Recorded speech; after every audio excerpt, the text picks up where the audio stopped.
Shalom, selamat hari Minggu teman-teman semuanya. Jumpa lagi kita di Ibadah Pemuda Kalam Kudus Jayapura. Teman-teman, kita akan mulai beribadah di hari ini. Namun sebelumnya, saya memberikan waktu kepada teman-teman semua. Mari kita siapkan hati dan pikiran kita bersaat teduh. Mari bersaat teduh dimulai.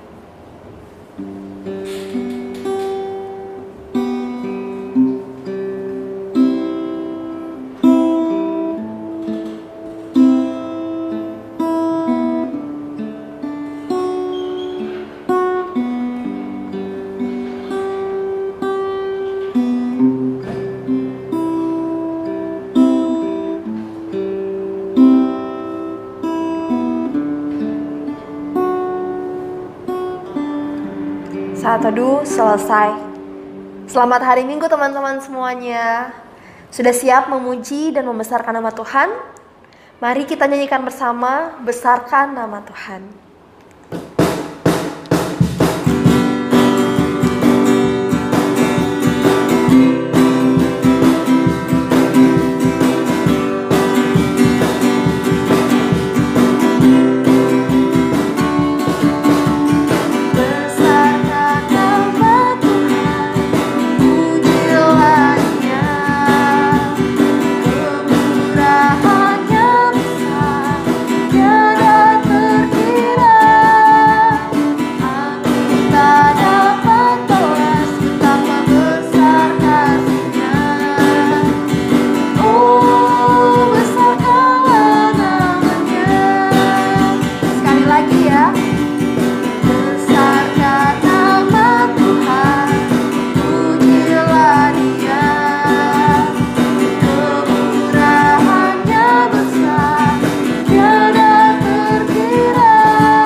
Teman-teman, mari kita berdoa. Puji dan syukur kami panjatkan kehadirat-Mu ya Bapa, atas berkat, karunia dan kasih-Mu dalam kehidupan kami.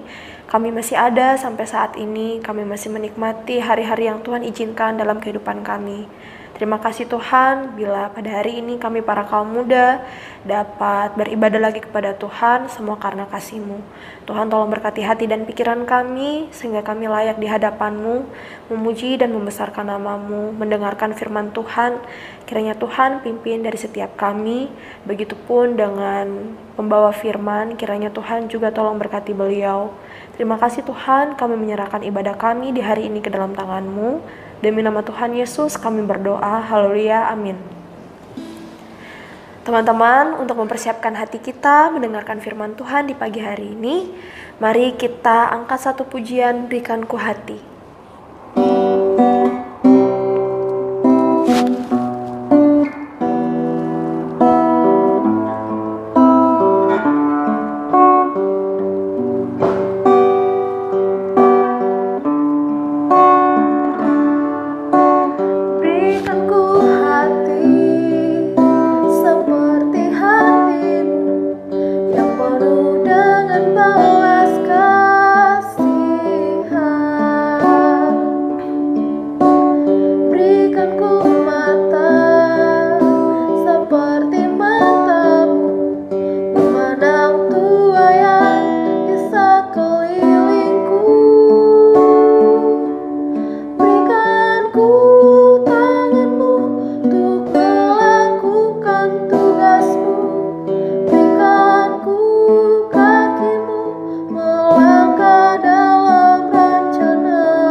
hari Tuhan, puji syukur Tuhan masih berikan kekuatan, kesehatan buat kita semua. Semoga semua baik-baik saja ya. Nah, saudara-saudara, jadi kita hari ini akan bersama-sama merenungkan satu tema. Temanya itu cukup menantang buat kita ya. Remah yang terbuang ya. Nah, saudara, kalau kita melihat ada remah-remah makanan ya biasanya kan ya dibuang ya. Kalau misalnya kita masih merasa perlu sekali begitu ya, kita coba manfaatkan untuk hal-hal lain, makanan burung mungkin atau yang lain begitu ya. Tapi pada umumnya sih orang nggak terlalu peduli dengan remah ya. Nah, sayangnya dalam hidup kita sebagai manusia tuh banyak orang-orang yang seperti itu ya, yang menganggap diri atau mungkin dianggap oleh lingkungannya tuh seperti remah-remah saja, dan ujung-ujungnya ya menjadi orang-orang yang terbuang. Kalau istilah kerennya tuh termarginalkan atau terpinggirkan begitu ya. Mungkin nggak dibuang betulan sih, cuma dipinggirkan. Nah, saudara-saudara, jadi hari ini itu yang mau kita bahas, bahwa di sekeliling kita ternyata ada ya orang-orang yang menganggap diri atau dianggap seperti remah yang terbuang. Nah, orang-orangnya seperti apa sih? Nah, kita selalu pikirannya pasti tentang yang nggak punya duit, yang nggak punya rumah. Tapi apakah hanya itu saja? Nah, saudara-saudara, itu yang akan kita renungkan hari ini. Tapi sebelumnya mari kita bersatu dalam doa ya. Bapa kami yang di surga, kami bersyukur, berterima kasih kesempatan pagi ini Engkau Bapa yang baik, pemelihara hidup dari anak-anak-Mu yang Engkau anggap jauh lebih berharga dari burung pipit. Dan Tuhan pelihara, Tuhan jaga, dan Tuhan melihat. Kami berdoa ya Bapa supaya hidup kami yang dipelihara Tuhan ini juga menjadi saluran berkat bagi orang, memelihara hidup orang lain. Tetapi juga ketika kami menjalani hidup sebagai anak muda, kami juga diberikan kepekaan, setidaknya kepekaan untuk melihat kehidupan di sekeliling kami, dan kami diberikan hikmat bagaimana kami bisa menjadi berkat bagi orang lain. Terima kasih Bapak, terima kasih hanya demi nama Tuhan Yesus. Biarlah pemberitaan firman Tuhan ini Tuhan pakai untuk menguatkan kami semua, memperbaharui kami semua. Kami juga mengalami Tuhan sendiri berbicara kepada kami, dan kami juga mohon ampun atas segala dosa dan salah kami. Kalau ada kelalaian-kelalaian, hal-hal yang Tuhan pandang kami bersalah, terutama juga dalam relasi kami dengan sesama. Demi nama Tuhan Yesus kami berdoa dan mengucap syukur. Amin. Nah, rekan-rekan muda sekalian, saya membaca satu artikel di internet ya, cukup menarik nih artikelnya nih. Judulnya, Mengentas Kemiskinan, Remaja ini Nekat Belajar 17 Jam. Wah, luar biasa ya. Pendidikan yang baik memang menjadi salah satu cara yang efektif untuk mengentaskan kemiskinan pada suatu negara tersebut. Nah, nggak disebut negaranya apa, tapi dari namanya nanti kita bisa menduga ya. Mengetahui pendidikan yang baik bisa memberantas kemiskinan. Remaja ini mendedikasikan masa mudanya dengan tekun belajar. Nah, siapa remaja ini? Tidak tanggung-tanggung, dirinya bahkan melakukan belajar selama 17 jam setiap harinya. Bayangkan ya, satu hari 24 jam, ya, dan dia pakai waktu 17 jam untuk belajar. Jadi sisa-sisa kegiatan, sisa waktunya untuk kegiatan yang lain itu ada sekitar 1, 2, 3, 4, 5, 6, 7 jam.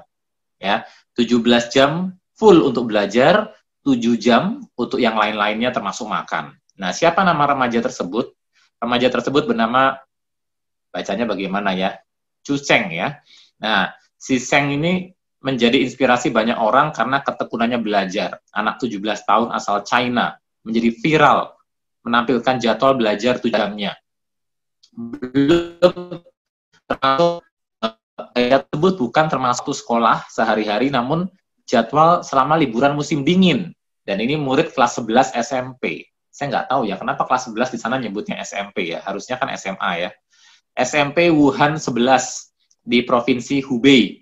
Itu memang datang dari latar belakang kurang mampu. Jadi dia secara ekonomi miskin, dan cita-citanya ingin mengeluarkan keluarga dari kemiskinan. Wah, cita-cita yang mulia ya. Ketika tiba waktunya semester baru, ini dari jadwal itu terlihat bahwa Chu Cheng ini tidak punya waktu untuk liburan dan menghabiskan lebih dari setengah hari untuk belajar. Dan guru tersebut memviralkannya lewat WeChat ya. Dan berdasarkan jadwal, si Chu ini memulai harinya pukul 6.40 ya untuk belajar, dan mengakhirinya tuh jam 11.50. Ya. Di sela-sela hari liburnya tersebut, ia mengambil ekskul kelas matematika dan menghabiskan sisa waktu untuk mengulas mata pelajaran. Remaja ini pun hanya istirahat 30 menit untuk tidur setelah makan siang dan beberapa menit untuk makan makanan kecil. Bagi Zheng, dirinya tidak pernah mengenal liburan, yang ada hanya belajar demi keluar dari kemiskinan. Nah, gimana? Apa kalian mau mengikuti cara Zheng juga? Nah, saudara, jadi dalam bacaan kita ini, si Zhu Zheng ini melakukan tindakan ekstrim, saya bilang ini ekstrim ya, karena kan setidaknya manusia butuh waktu 8 jam untuk tidur ya, rata-rata ya, apalagi anak remaja ya, tapi dia 7 jam itu sudah untuk termasuk makan, sudah termasuk untuk buang air, istirahat cuma 30 menit, nah itu kan ekstrim sekali ya. Sisanya 17 jam untuk belajar. Motivasinya apa? Keluar dari kemiskinan. Waduh, saudara-saudara ya. Nggak tahu ya mau komentar apa ya. Nah, tapi saudara-saudara, dalam hal ini kita melihat kemiskinan tuh secara materi maksud saya ya, bisa mendorong orang tuh untuk melakukan tindakan bermacam-macam, saudara-saudara ya. Kadang-kadang menjadi alasan dari orang untuk melakukan banyak tindakan, bahkan hal-hal yang kadang-kadang di luar pikiran kita ya.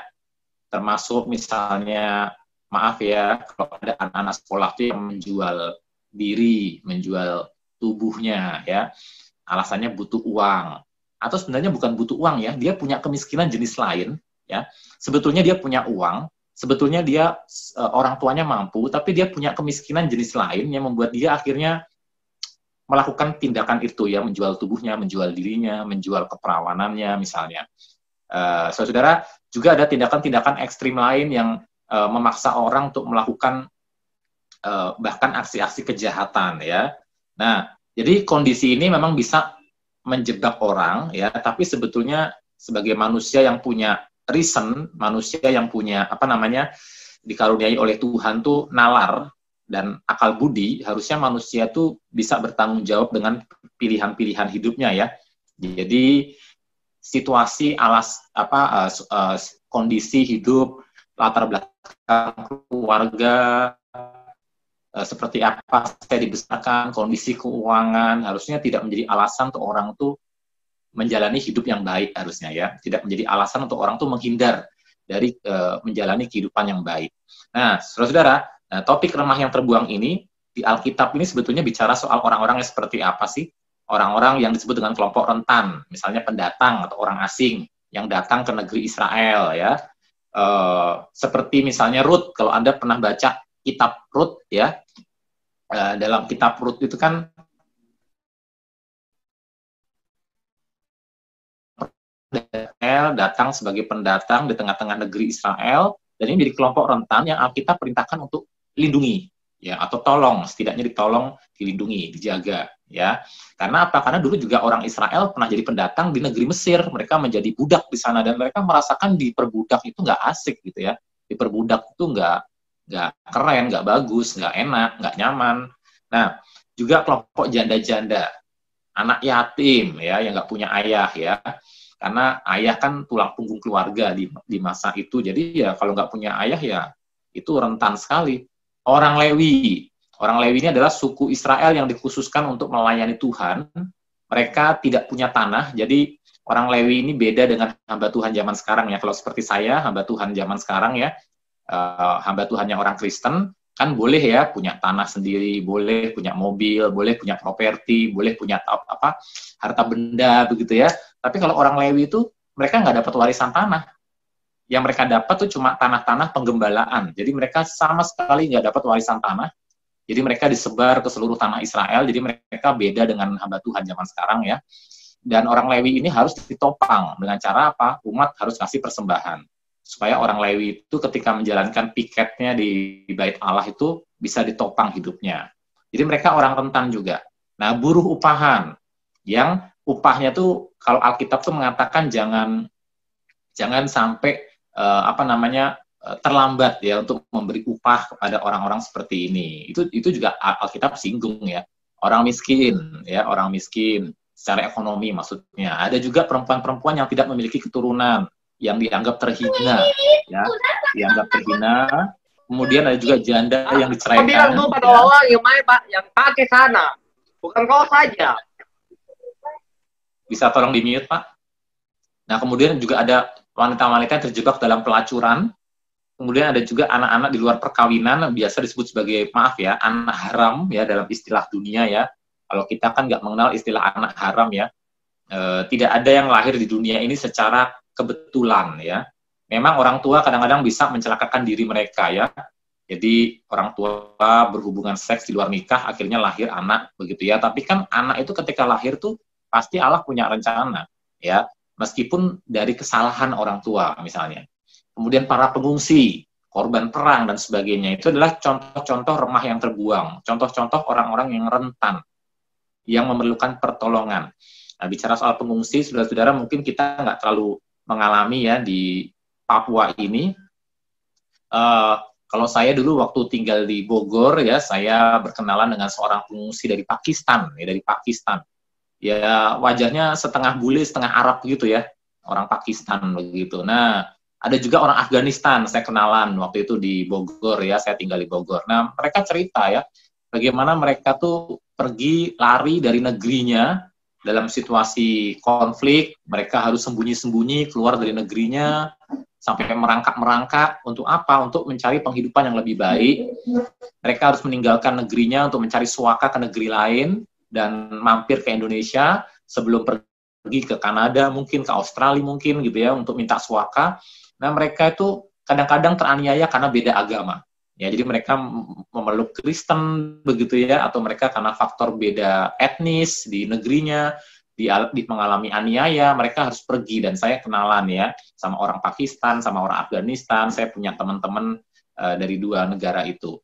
Nah, saudara, jadi itu contoh kelompok-kelompok yang mengalami marginalisasi, terpinggirkan, remah yang terbuang. Nah, mungkin kamu pun sedang menghadapinya di kelas kamu hari ini.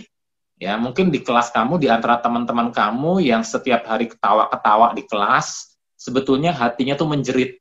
Sebetulnya hatinya tuh bergumul. Mungkin sebetulnya dia tuh sedang mengalami di mana orang tuanya tuh mengalami cobaan berat karena tiba-tiba di PHK, ya kan? Mungkin teman kamu ini sebenarnya di tengah-tengah senyumnya ketika kamu lihat lagi kelas online gitu ya, ternyata hatinya menangis. Ya bisa banyak hal, karena perceraian, karena masalah ekonomi, karena sakit penyakit, karena orang-orang yang dicintai tiba-tiba melukai dia. Nah, kita nggak pernah tahu. Ya, orang-orang yang berhadapan dengan kita, yang satu layar dengan kita hari ini adalah orang-orang yang sedang mengalami pergumulan. Nah, teman-teman, waktu masa sebelum pandemi, ya ada seorang teman cerita bagaimana dia melihat teman-teman di sekolahnya tuh menangis, lalu dia mendatangi, lalu dia kemudian mengajak bicara, lalu kemudian dia mendoakan. Nah, itu kan contoh kepedulian kepada orang-orang yang seperti remah yang terbuang, yang mengalami pergumulan, bahkan terpinggirkan, tidak diperhatikan, tiba-tiba ada orang yang memberikan kepedulian. Saya pernah dengar ilustrasi sebuah cerita yang menarik sekali ya. Ilustrasinya begini, ada seorang perempuan itu yang satu kali itu di tempat kerjanya itu adalah semacam tempat untuk pengawetan daging begitu ya, pengawetan bahan makanan, dan dia itu terjebak di dalam ruangan pendingin ya. Dia terjebak di ruangan pendingin, dia terkunci dari dalam dan dia nggak bisa keluar. Nah, namanya orang terjebak di ruangan pendingin kan berarti kan pelan-pelan pasti akan mengalami kematian ya saudara-saudara ya, karena kan itu dingin sekali. Orang saya kalau masukin tangan ke kulkas saja, ke bagian freezernya di atas itu aja, tangan langsung beku sekali begitu ya. Apalagi kalau kita satu badan masuk ke ruang pendingin.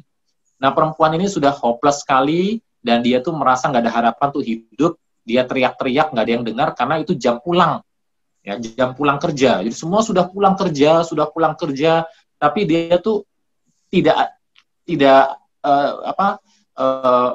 mendapatkan pertolongan ya.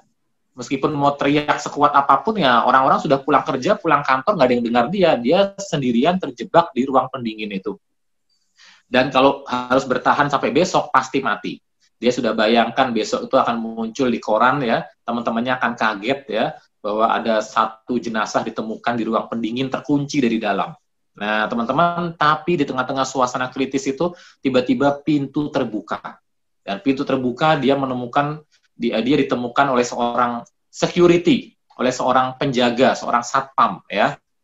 Lalu kemudian ditolonglah perempuan itu, lalu dikeluarkan dan mendapatkan pertolongan dan selamat. Nah, lalu kemudian hari perempuan ini bertanya, kenapa kamu hari itu menolong saya? Kenapa hari itu kamu bisa menemukan saya begitu? Nah, si satpam ini kemudian mengatakan, karena kamu satu-satunya orang di kantor ini yang kalau datang kerja dan pulang kerja itu selalu menyapa saya. Jadi satu-satunya orang di pabrik itu yang kalau datang kerja dan pulang kerja, dia selalu menyapa dan tersenyum kepada satpam itu. Nah, satu-satunya, saudara. Karena itu satpam itu tiap hari itu hafal nih. Kalau pagi-pagi pasti perempuan itu yang menyapa dia. Nanti sore-sore waktu jam pulang kantor, perempuan itu yang menyapa dia. Nah, suatu hari dia bingung, ya, karena pagi dia disapa, kok sorenya, malamnya, waktu jam pulang kantor, dia tidak mendapatkan sapaan itu lagi. Kemana itu perempuan? Nah, disitulah alasan kemudian dia mencari perempuan itu. Ya, dia cari, ternyata ketemu di ruang pendingin es, sedang dalam suasana kritis, terancam kematian. Nah, hanya karena senyuman yang tiap pagi dan tiap sore diberikan, nyawa perempuan itu selamat. Ya, karena dia tiap hari menyapa, tiap pagi, tiap sore dia menyapa satpam itu, dan ketika jam pulang kantor, satpam itu merasa kok tidak ada yang nyapa saya ya, di mana perempuan itu? Dia cari perempuan itu sampai ketemu, dan dia selamatkan perempuan itu. Nah, saudara, jadi itu adalah hal kecil ya, hal kecil, hanya sebuah senyuman, hanya sebuah sapaan itu menyelamatkan nyawa orang. Ya, si perempuan itu diselamatkan oleh tindakannya sehari-hari yang dia tabur. Ya, tersenyum, membagi kasih dengan senyumnya, sapaannya, keramahannya kepada orang-orang yang ada di sekelilingnya. Nah, Pak Cahyo berharap ya, semua anggota YUT Pemuda Kalam Kudus ketika tidak lagi ada di Kalam Kudus, mungkin pergi keluar kota atau melayani di tempat lain, mengabdi sebagai abdi negara atau swasta atau kuliah, tetap menjadi orang-orang yang ramah dan peduli kepada orang lain. Ya, ramah dan peduli pada orang lain. Jangan jadi orang yang sombong gitu ya. Nah, saudara, memang ada hal-hal tertentu kadang-kadang kita nggak bisa tersenyum ya. Contoh kayak saya ya. Saya kalau kamu temui di mall dan kamu ngajak saya senyum, mungkin saya nggak senyum karena mata saya minus ya. Mata saya ini kemampuan melihatnya minus gitu ya. Jadi kalau saya tuh nggak bisa melihat jarak jauh. Jadi kalau saya nggak pakai kacamata dan kamu senyum-senyum sama saya dari jauh, ya mungkin saya nggak akan balas senyum kamu, karena saya nggak lihat, begitu ya. Yang saya lihat hanya bayangan-bayangan aja. Nah, tetapi secara overall, saudara, yang menjadi tujuan kita hari ini adalah mari kita belajar untuk menaruh kepedulian kepada orang lain, bahkan orang-orang yang dianggap sebagai remah yang terbuang. Nah, saudara, Ulangan 15 ayat 11 dan Matius 26 ayat 11. Ini dua ayat yang isinya mirip, tapi konteksnya lain. Contoh dalam Ulangan 15 ayat 11. Di perjanjian lama itu dikatakan begini, sebab orang-orang miskin tidak hentinya akan ada di dalam negeri itu. Saya ulangi ya, sebab orang-orang miskin tidak hentinya akan ada di dalam negeri itu. Di daerah Kanaan, di daerah Palestina, di mana bangsa Israel akan memasukinya. Itulah sebabnya aku memberi perintah kepadamu. Ya, demikian kata Musa, haruslah engkau membuka tangan lebar-lebar bagi saudaramu yang tertindas dan yang miskin di negerimu. Karena orang miskin tidak akan hentinya ada di dalam negeri perjanjian itu. Saudara, jadi ketika Tuhan menjanjikan tanah perjanjian kepada bangsa Israel, Tuhan itu melalui Musa ya, tidak menjanjikan yang manis-manis. Sama seperti ketika kita menjadi orang Kristen ya, kita kan mewarisi tanah perjanjian. Tuhan tidak menjanjikan hidup kita tuh akan manis-manis begitu, selalu manis, selalu tanpa pergumulan. Sama, bangsa Israel ketika dijanjikan tanah Kanaan, dijanjikan tanah perjanjian, negeri perjanjian, Palestina itu ya, Tuhan tidak menjanjikan semuanya akan manis. Tuhan mengatakan melalui Musa, orang-orang miskin tidak henti-hentinya akan ada di dalam negeri itu. Ya, tapi disitulah Musa memberikan perintah, kamulah bangsa Israel yang harus buka tangan lebar-lebar bagi saudaramu yang tertindas dan yang miskin di negeri itu. Nah, saudara, jadi Musa itu realistis ya, kita ini hidup di tengah-tengah dunia yang sudah jatuh dalam dosa. Bahkan tanah Kanaan, negeri perjanjian, negeri impian itu, saudara, tidak akan ada berhenti yang namanya orang miskin. Akan selalu muncul yang namanya orang miskin.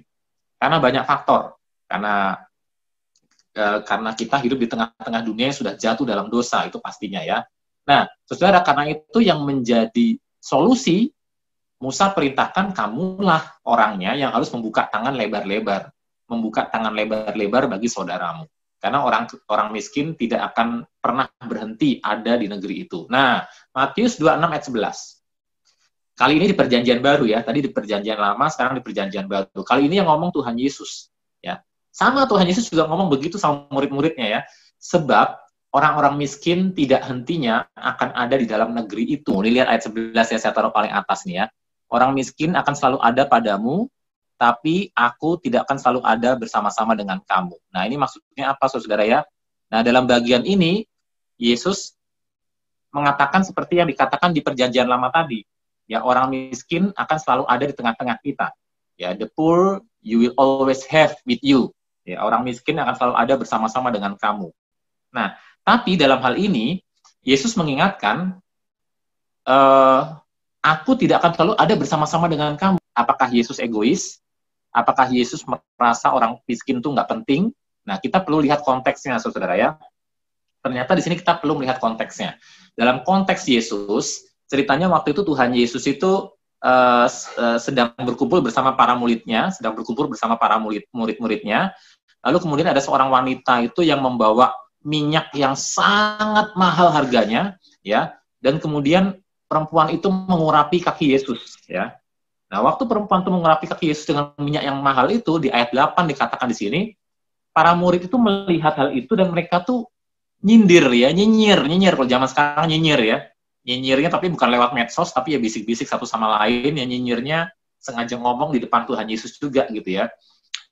Ini perempuan ini memboros-boroskan uang saja. Ya ngapain dia boros-borosin uang dengan minyak semahal itu dibuang-buang ya, untuk mengurapi kaki Yesus ya. Toh Yesus datang tuh sudah cuci kaki begitu ya, tuan rumah sudah pasti mencuci kakinya ya. Untuk apa pemborosan ini, kata para murid. Nah, bukankah uangnya itu bisa dipakai untuk menolong orang yang miskin gitu maksudnya ya. Nah, saudara, jadi seolah-olah para murid itu peduli dengan orang miskin ya, seolah-olah ya. Seolah-olah mereka tuh peduli untuk orang itu jangan boros-boros lah, pakai uangnya untuk yang menolong yang lain lah gitu ya. Nah, tapi Yesus menegur mereka dan mengatakan, kamu ngapain ganggu perempuan ini? Ya, perempuan ini melakukan hal yang indah untukku, kata Yesus ayat 10 ya. Perempuan ini melakukan hal yang indah untukku. Nah, lalu di situ Yesus mengatakan, orang miskin akan selalu ada padamu, tetapi aku tidak selalu akan bersama-sama dengan kamu. Jadi Yesus ini sedang bicara soal kematiannya. Jadi ternyata Yesus itu sedang mau disalib waktu itu. Yesus mau mati disalib, dan Yesus mengingatkan perempuan ini menunjukkan cintanya kepadaku, ya. Sementara aku tuh sedang menuju salib, perempuan ini mencurahkan minyak itu menyatakan cintanya kepadaku. Ya, jadi kamu nggak usah nyinyir-nyinyir gitulah, kata Tuhan Yesus ya intinya ya. Murid-murid, kamu nggak usah nyinyir-nyinyir seperti itu. Nah, dalam konteks ini Tuhan Yesus bukan berarti menganggap orang miskin itu nggak penting, bukan ya. Memang orang miskin secara materi perlu diperhatikan. Memang orang miskin secara finansial itu perlu diperhatikan. Tapi juga kamu perlu mengerti bahwa ada Yesus ya, ada Yesus yang kematiannya itu sedang dijelang, dan perempuan ini sedang menyatakan kasihnya kepada Tuhan Yesus yang akan mati ini. Nah, jadi saudara, jangan sampai kemiskinan secara ekonomi membuat kita tuh berhenti mengasihi Tuhan dengan sepatutnya. Maksudnya begitu ya. Nah, kalau kita ingin mengasihi Allah dan mengasihi sesama, semua harus dilakukan secara utuh. Kita dengan alasan orang miskin lalu berhenti mengasihi Tuhan. Tidak bisa juga kita dengan alasan mengasihi Tuhan tidak memperhatikan orang miskin. Nah, itu salah. Jadi Yesus ingin mengatakan, ya, dua-duanya ini harus menjadi perhatian. Orang miskin akan selalu ada padamu dan kamu bisa memperhatikan tiap hari, kata Yesus kepada murid-muridnya secara nggak langsung ya. Kamu bisa perhatikan murid-murid kamu bisa perhatikan orang miskin setiap hari karena kamu akan selalu menemukan orang miskin di sekelilingmu. Ya, tapi hari ini perempuan ini mencurahkan minyak untuk menyatakan cintanya kepadaku yang sebentar lagi akan mati, ya.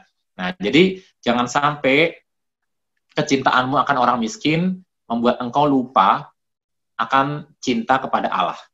Ya. Dan cinta kepada Allah dibuktikan dengan kepedulian kita kepada orang miskin. Dalam hal ini, si perempuan yang mencurahkan minyak itu sedang menjadi remah yang terbuang. dinyinyirin sama para murid. Ya, padahal dia sedang berusaha mengasihi Tuhan, tapi dinyinyirin oleh para murid.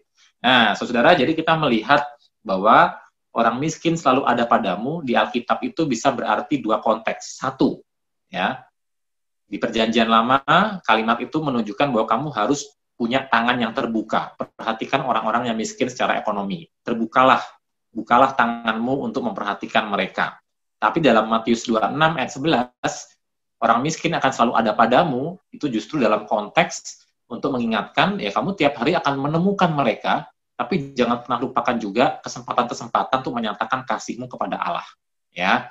Nah, saudara, jadi kita melihat kasih kepada Allah dan kasih kepada sesama itu harus dilakukan secara dalam keutuhan.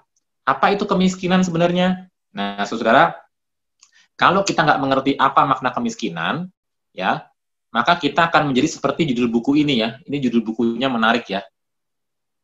Ketika menolong justru menyakiti. Ya, ketika menolong justru menyakiti.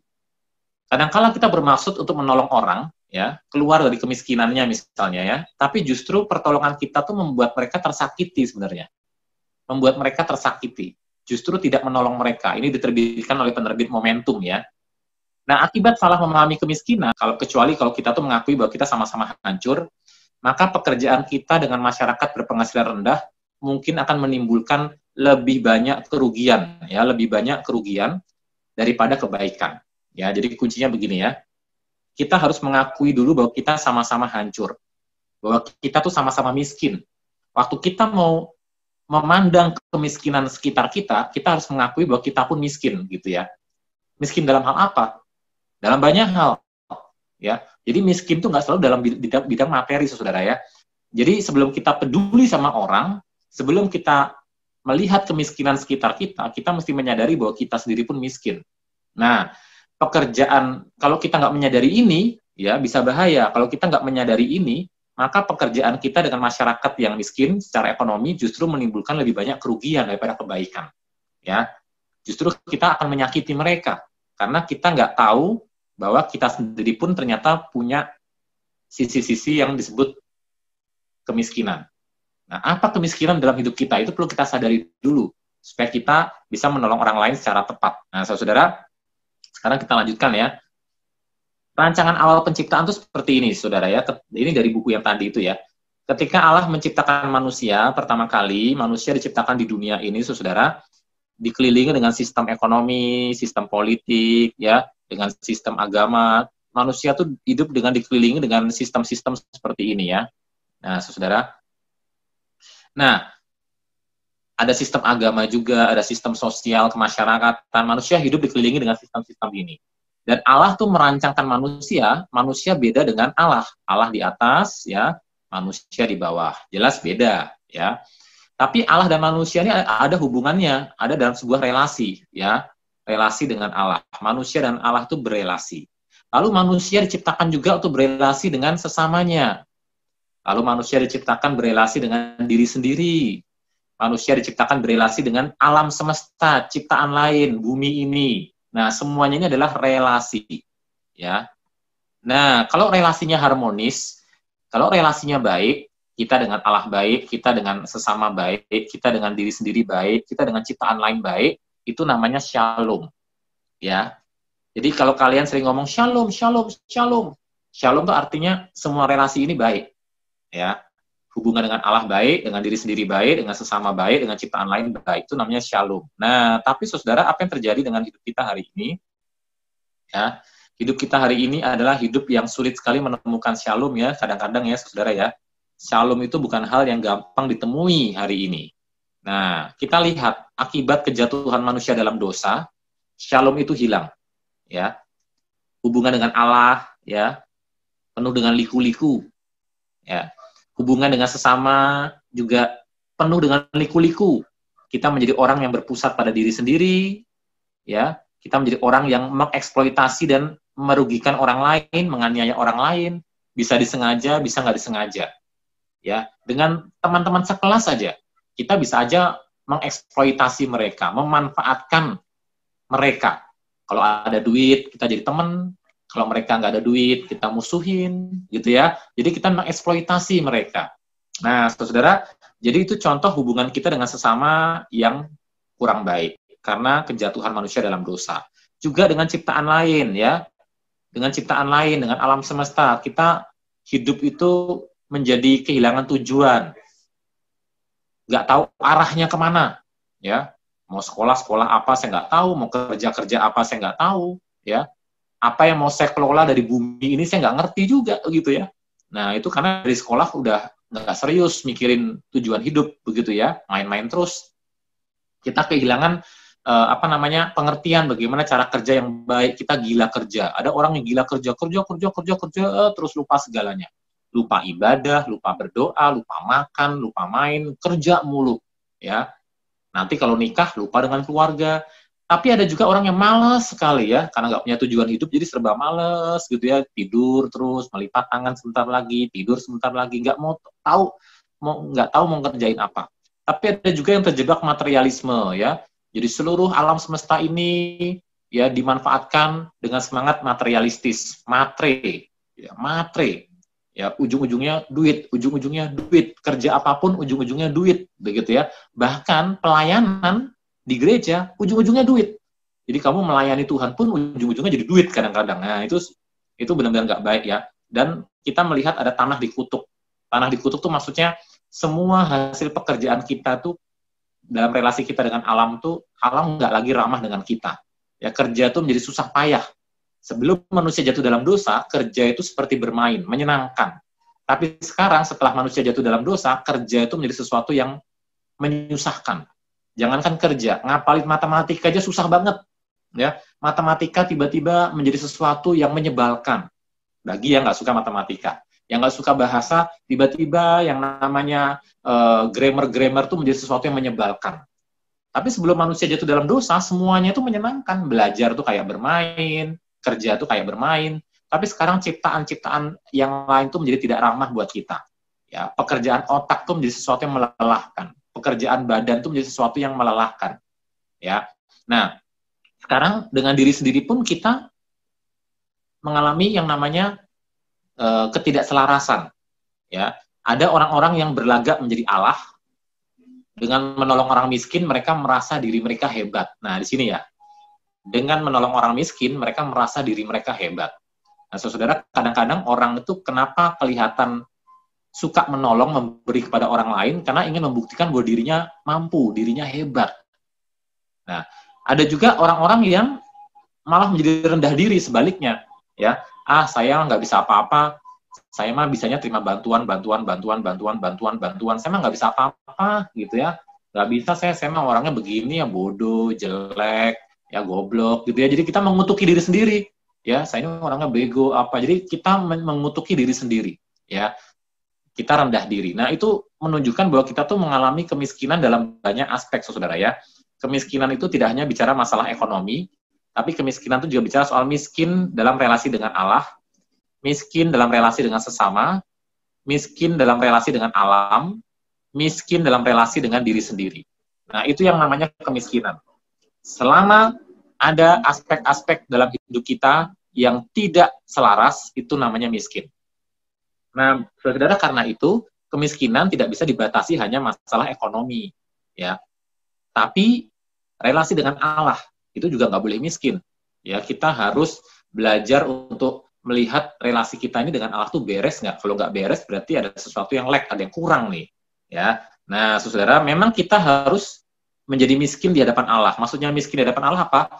Maksudnya kita tuh harus merasakan ketidakberdayaan, bergantung kepada Allah. Nah, ketika kita bergantung kepada Allah, sebenarnya kita kaya. Ya, ketika kita merasa miskin di hadapan Allah, kita bergantung. Nah, ketika kita bergantung, kita kaya di dalam Allah ya. Karena Allah itu kan Allah yang Maha Kuasa ya. Jadi kita menjadi kaya di dalam Allah, begitu ya. Nah, saudara, tapi meskipun kita punya sikap miskin di hadapan Allah, jangan sampai relasi kita miskin betulan, dalam pengertian kita tuh benar-benar nggak ada relasi sama Tuhan, begitu. Itu namanya miskin betulan. Tapi harus punya sikap hati miskin di hadapan Allah. Nah, jadi yang miskin tuh sikap hatinya, bukan relasinya betulan miskin, bukan ya. Tapi sikap hati kita tuh harus miskin di hadapan Allah, bergantung pada Allah. Tapi jangan sampai kita miskin betulan. Ya, artinya dalam pengertian nggak ada hubungan gitu ya, nggak ada hubungan dengan Allah. Nah, karena itu kemiskinan itu mencakup relasi-relasi. Jadi apa itu kemiskinan? Rusaknya relasi dengan Allah, sesama, diri sendiri, dan alam. Intinya tidak ada shalom, itulah kemiskinan.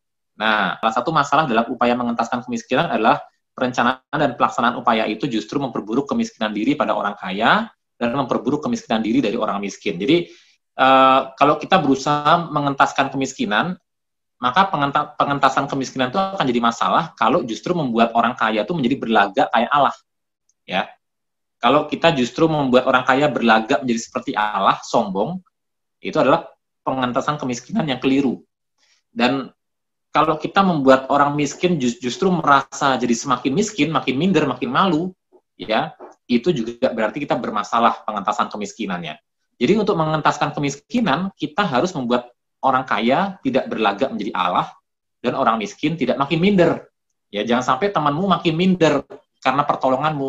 Aku bermaksud menolong temanku di kelas, karena temanku itu nggak punya uang jajan. Aku kasih tiap hari duit jajan, duit jajan, duit jajan.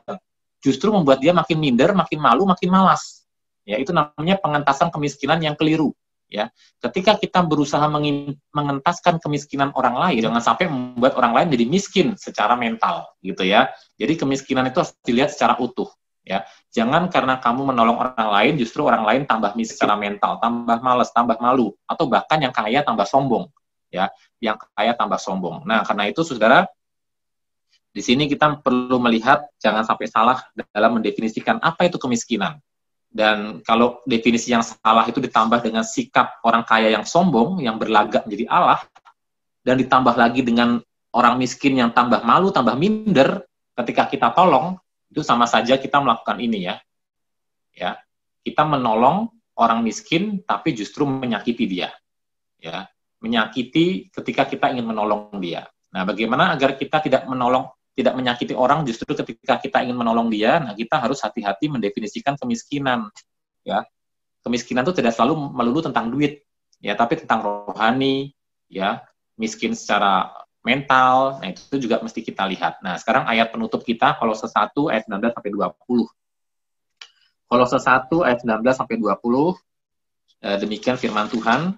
Firman Tuhan mengatakan, karena seluruh kepenuhan Allah berkenan diam di dalam dia. Dianya itu Kristus ya. Jadi di dalam Kristus berdiam seluruh kepenuhan Allah.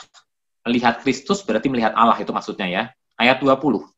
Dan oleh Kristuslah,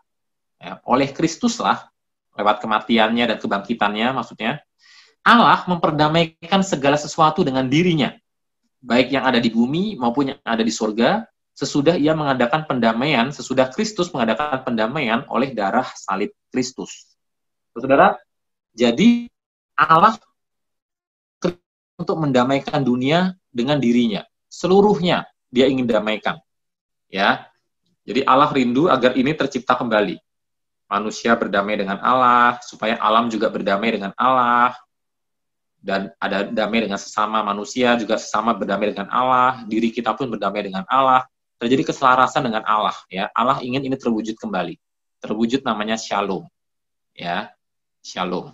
Nah, teman-teman, itu sebabnya di dalam Kolose ini semua terjadi lewat kematian dan kebangkitan Yesus. Lewat kematian kebangkitan Yesus, ya. Yesus melakukan rekonsiliasi, meletakkan kembali segala sesuatu dalam hubungan yang benar. Nah, kemiskinan, ingat ya, berakar pada hancurnya relasi-relasi shalom tadi. Jadi cara untuk mengatasi kemiskinan berakar pada kuasa kematian dan kebangkitan Yesus. Ya, kita harus berakar pada kuasa kematian dan kebangkitan Yesus untuk meletakkan segala sesuatu pada hubungan yang benar kembali. Yesus telah mati dan bangkit untuk mendamaikan kita dengan Allah, dengan sesama, dengan diri sendiri, dengan orang lain, dengan alam ini. Ya, jadi apa itu pengentasan kemiskinan? Pelayanan rekonsiliasi, mendorong orang lebih dekat, ya. Mendorong orang lebih dekat kepada Allah, lebih dekat untuk memuliakan Allah dengan cara hidup hubungan yang benar dengan Allah, diri sendiri, sesama, dan ciptaan lain. Itulah pengentasan kemiskinan. Ya.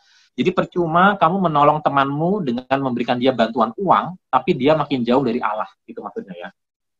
Percuma kamu menolong temanmu dengan memberikan bantuan uang, tapi membuat dia tidak mandiri.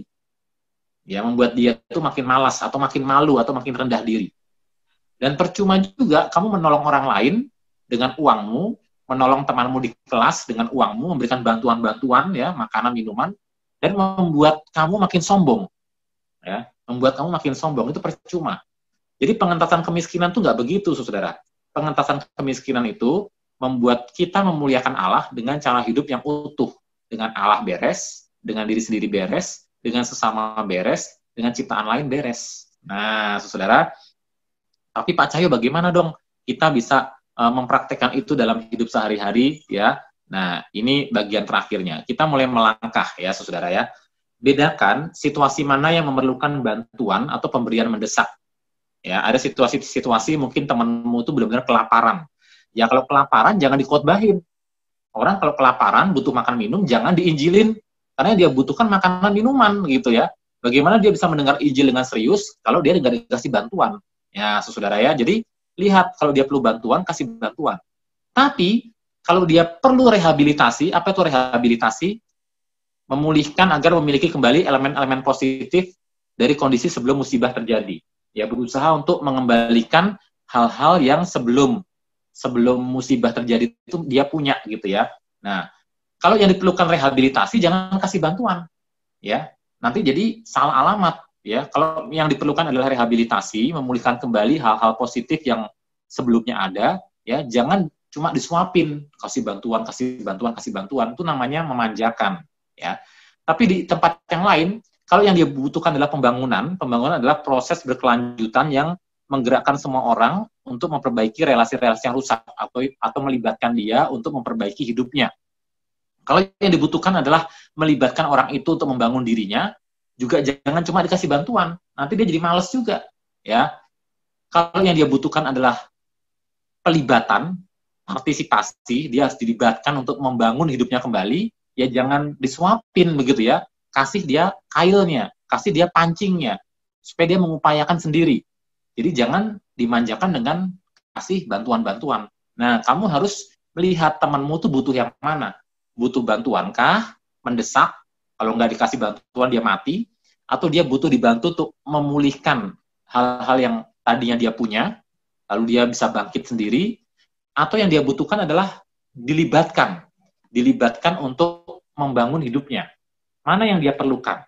Nah, Anda harus lihat, identifikasi dulu begitu ya. Jadi jangan asal pukul rata. Pokoknya asal dia miskin ekonomi kasih bantuan, jangan begitu ya. Tapi juga jangan sebaliknya ya. Yang harusnya dia terima bantuan, tapi dia manja. Kalau gitu kita ini aja, kita kasih kail aja, ya keburu mati dia. Ya keburu mati. Jadi kita harus peka-peka melihat mana yang dia butuhkan. Nah, gagal dalam membedakan ketiga situasi ini menjadi salah satu mengapa upaya pengentasan kemiskinan sering menimbulkan kerugian, ya. Jadi teman-teman, tugas gereja memberitakan Injil, betul, tapi memberitakan Injil secara utuh. Injil itu harus hadir secara utuh. Kalau dia butuh makan, ya kasih makan, gitu ya. Kalau dia butuhnya didampingi, dilatih, dikasih training-training, ya kasih training-training, gitu ya. Kalau dia butuhnya rehabilitasi, ya kasih rehabilitasi, pemulihan. Jadi Injil itu harus utuh, ya. Nah, itu kira-kira yang bisa kita lakukan. Coba pikirkan apa yang bisa kita praktekkan dengan teman-teman kelas kita, ya. Kalau teman kelas kita itu kita lihat dia memang nggak punya duit sih, tapi nggak punya duit itu apakah dia itu akan mati hari ini kalau kita nggak kasih uang jajan? Kalau nggak kita pinjemin uang jajan, begitu ya? Apakah dia pasti mati hari ini? Atau kita perlu pikirkan cara lain untuk menolong dia supaya dia juga bisa mandiri misalnya, atau supaya dia tuh bisa ikut terlibat meningkatkan taraf hidupnya. Nah, saudara, langkah berikutnya mulailah dengan aset, bukan kebutuhan. Ya, untuk menolong orang lain kita mulai dengan apa yang menjadi kekayaannya, karunianya, talentanya, kelebihannya. Kamu punya kelebihan apa sih? Oh, kamu pintar bikin ini ya, pintar bikin hastakarya. Ya udah, mulai dari itu. Dia pintar apa? Pintar musik. Ya udah, mulai dari itu. Jadi mulailah dengan aset untuk kita menolong orang lain. Apa yang orang itu punya, kelebihan apa yang dia miliki. Kita mulai dari itu. Jangan mulai dari kebutuhan. Kalau mulai dari kebutuhan, nanti kebutuhan nggak akan ada habis-habisnya. Ya setiap hari kita pasti butuh terus. Tapi mulai dari apa yang kamu punya ya. Wah, kamu ini orangnya ramah loh. Bisa nggak ya dengan keramahanmu ini kamu manfaatkan untuk kamu membangun kehidupanmu. Ya. Dengan keramahanmu ini, misalnya kamu mulai cari kerja sambil kamu kuliah ya, kerja di restoran.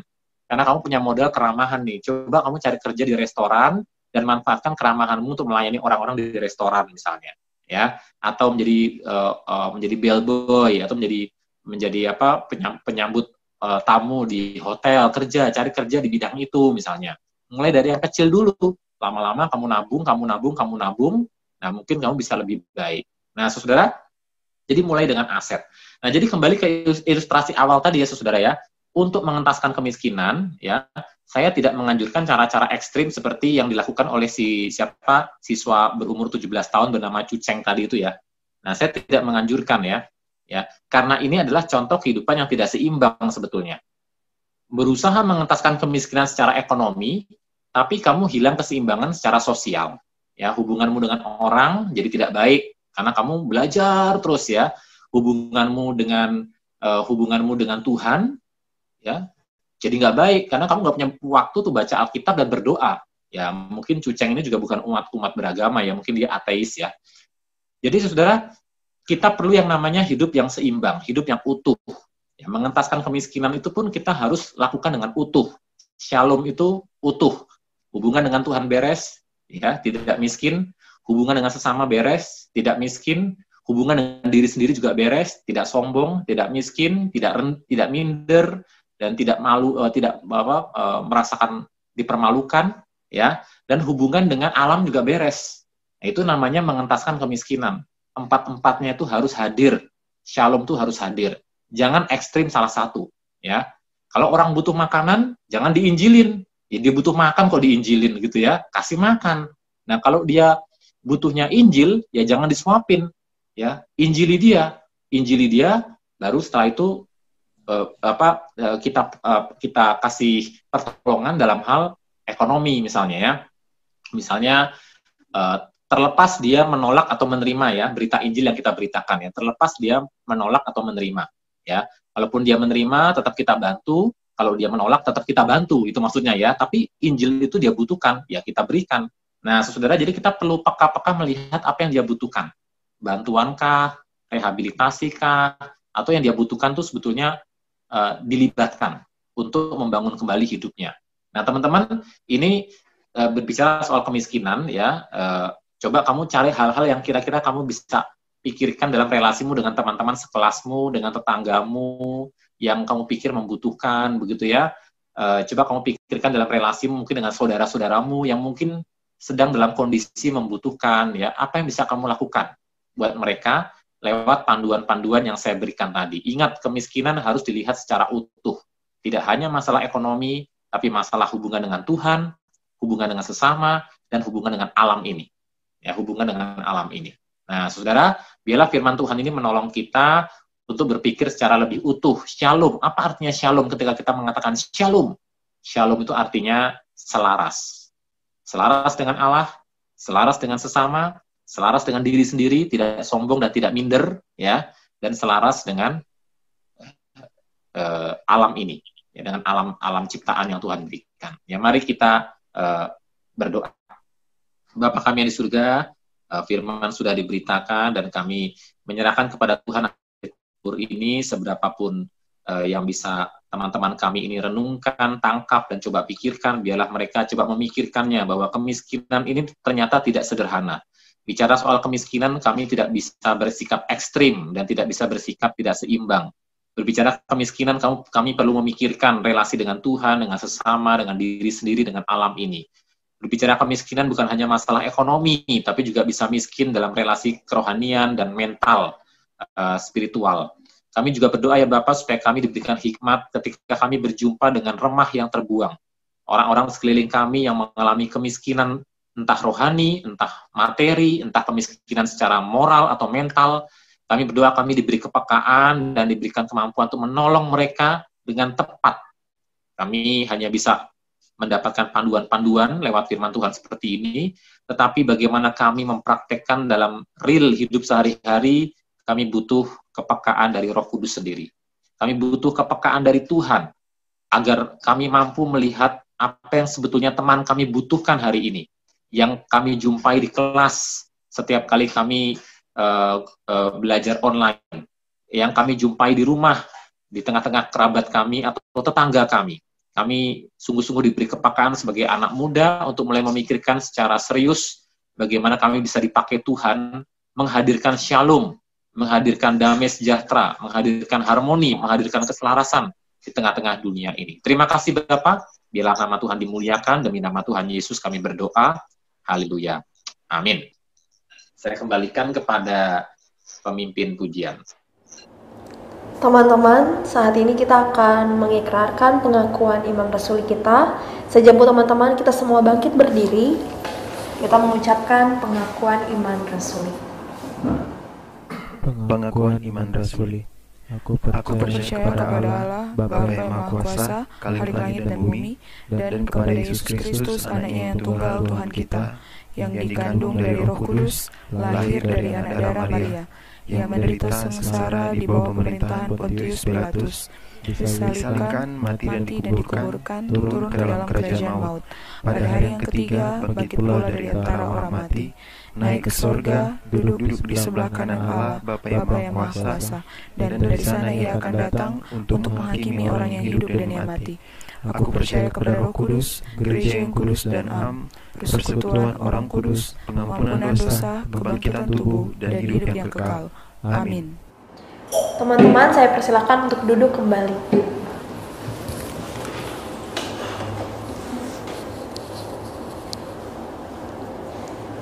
Saat ini kita akan memberikan persembahan yang dikumpulkan dapat langsung teman-teman bawa ke gereja, ke kantor gereja pada saat jam kerja kepada Ibu Christine Marentek, ataupun bisa ditransfer langsung ke nomor rekening gereja yang tertera di dalam layar ini. Untuk mengiringi persembahan kita, mari kita nyanyikan pujian Hidup bagi Kristus.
Bapa kami, Engkau Allah yang baik, yang menciptakan langit dan bumi dan segala isinya, yang memiliki kehidupan kami, dan kami bersyukur ada kesempatan melayani Tuhan lewat persembahan pada hari ini. Berkati persembahan ini ya Bapa, supaya menjadi cara Tuhan melalui kami mendukung pekerjaan Tuhan. Dan Tuhan pakai setiap apa yang kami persembahkan ini menjadi cara kami mengekspresikan cinta kami kepada Tuhan. Tuhan juga tolong teman-teman kami yang bergumul dengan berbagai-bagai persoalan dan pergumulan, entah kesehatan, entah ekonomi, entah masalah-masalah relasi dengan orang tua, keluarga, papa mama, dengan teman. Kami berdoa damai dari Allah, sejahtera, shalom dari Tuhan, melimpah atas setiap kami, Kami dimampukan Tuhan untuk memiliki kehidupan yang selaras, yang harmonis satu dengan yang lain, terutama dengan Tuhan, dengan alam ini. Kami menjaga kebersihan, kami menjaga kesehatan, kami juga diberikan harmoni dengan diri kami sendiri. Tetap ingat rendah hati seperti Tuhan Yesus mengajarkan kepada kami, dan tidak sombong ketika kami diberikan kemampuan untuk menolong orang lain yang membutuhkan di bawah kami. Kami berdoa ya Bapa, supaya kami tetap saling membantu satu sama lain, saling mengingatkan, saling menopang, saling mendorong, dan saling mendoakan. Berkati studi dari teman-teman kami yang masih belajar, berkati mereka yang kuliah, diberikan kepintaran, kepandaian, menempuh setiap proses pendidikan yang ada. Berkati juga bagi teman-teman kami, rekan-rekan guru yang membimbing setiap siswa di sekolah maupun yang bekerja dalam bidang usaha lain. Kami berdoa supaya Tuhan memberkati mereka melalui pekerjaan-pekerjaan buah tangan mereka, menjadi saluran berkat bagi mereka keluarga, tapi juga bagi orang-orang yang Tuhan titipkan untuk mereka perhatikan. Kami berdoa ya Bapa, kami serahkan hidup kami hari ini ke dalam tangan-Mu. Kami mengucap syukur dan kami serahkan ibadah remaja selanjutnya ke dalam tangan Tuhan. Biarlah mereka juga bisa beribadah dengan lancar, baik, damai dalam perlindungan. Kiranya Bapa, karunia dari Tuhan Yesus Kristus dan penyertaan Allah Roh Kudus yang menghibur menyertai kita, menolong, membimbing, menyertai kita sekarang sampai selama-lamanya. Haleluya. Amin. Teman-teman, ibadah kita sudah selesai. Saya Lisda, Yusuf, Brian, Brando, mengucapkan selamat hari Minggu semuanya. Happy Sunday. Sampai bertemu di ibadah youth selanjutnya. Bye.